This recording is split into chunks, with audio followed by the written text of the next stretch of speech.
Hello అండి, నేను మీ సింహ.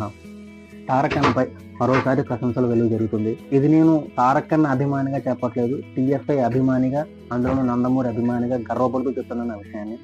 ఎందుకంటే డెడికేషన్ విషయంలో తారక్ అన్నకు ఉన్నటువంటి ఎనర్జీ లెవెల్సే వేరనమాట. అది విషయం మనం ప్రత్యేకంగా చెప్పుకోవాల్సిన అవసరం లేదు, అది అందరికీ తెలిసిందే. ఆయన వర్క్ కోసం ఎంత కష్టపడతారనే విషయం మనందరికీ తెలిసిందే. అయితే డెడికేషన్ విషయంలో నాకు ఈ సందర్భంలో తన తాతగారైనటువంటి యుగ పురుషుడు, నట సార్వభౌములు నందమూరి తారక రామారావు గారు అయితే గుర్తొచ్చారని చెప్పొచ్చు. ఎందుకంటారా, నిజానికి షూటింగ్ చేస్తున్నప్పుడు చాలాసార్లు నందమూరి తారక రామారావుకి చాలాసార్లు యాక్సిడెంట్ అయింది, చాలాసార్లు గాయాలయ్యాయి.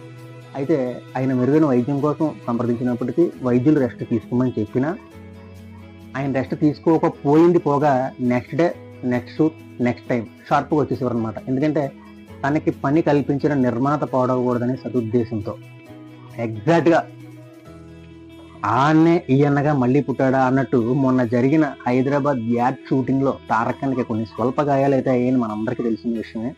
అలాగే మెరుగైన వైద్యం కోసం ఆ తారక్కన్న హాస్పిటల్లో చికిత్స కోసం చేరారన్న సంగతి కూడా తెలిసిందే. అక్కడ ఉన్నటువంటి వైద్యులు సూచించిన మేరకు 1-2 వారాల పాటు రెస్ట్ తీసుకున్న తర్వాత షూటింగ్లో పాల్గొన్నారని చెప్పినప్పటికీ తారక్కన్న ఆ విషయంలో 2వ రోజే షూటింగ్లో పాల్గొన్నారనమాట. అది పెయిన్స్తోనే, ఇంకా ఆ స్వల్ప గాయాలు ఇంకా తగ్గకుండానే, ఇంకా బాధ మానకుండానే షూటింగ్లో పాల్గొని అటు నిర్మాతని, ఇటు వర్క్ చేసినటువంటి ప్రొడక్షన్ బాయ్స్ని, ఆ టచ్అప్ బాయ్స్ని ఏముంది ఎవరైనా కష్టపడేవారు ఎవరి శ్రమని కూడా వృధా పోకుండా తారక్కన్న షూటింగ్లో పాల్గొని వాళ్ళందరినీ సేవ్ చేశారని చెప్పొచ్చు. అయితే ఈ విషయంలో తారక్కన్ని ఇటు సినీ ప్రముఖులతో పాటు ఇటు ఇండస్ట్రీలో ఉన్నటువంటి పెద్ద పెద్ద హీరోల అభిమానులు కూడా నిజంగా ఎన్టీఆర్ అన్నకి హ్యాట్స్ ఆఫ్ చెప్పడం నిజంగా మా అందరికీ చాలా ఆనందంగా ఉందని చెప్పొచ్చు. తారకన్న వర్క్ విషయంలో, డెడికేషన్ విషయంలో మేము ప్రతిదీ ఒక అభిమానిగా తారకన్నని అభిమానించడమే కాదు, అభిమానిస్తూ తారకన్నని మేము ఇన్స్పైర్గా తీసుకుంటాం. ప్రతి పనిలో ఇటు పనిచ్చిన వాడు పాడవకూడదు, మనం చేసే పనికి కూడా నిజాయితీగా మనం పనిచేయాలని చెప్పేసి దాన్ని మేము ఆదర్శంగా తీసుకుని అభిమానులుగా ముందడుగు చేస్తాం.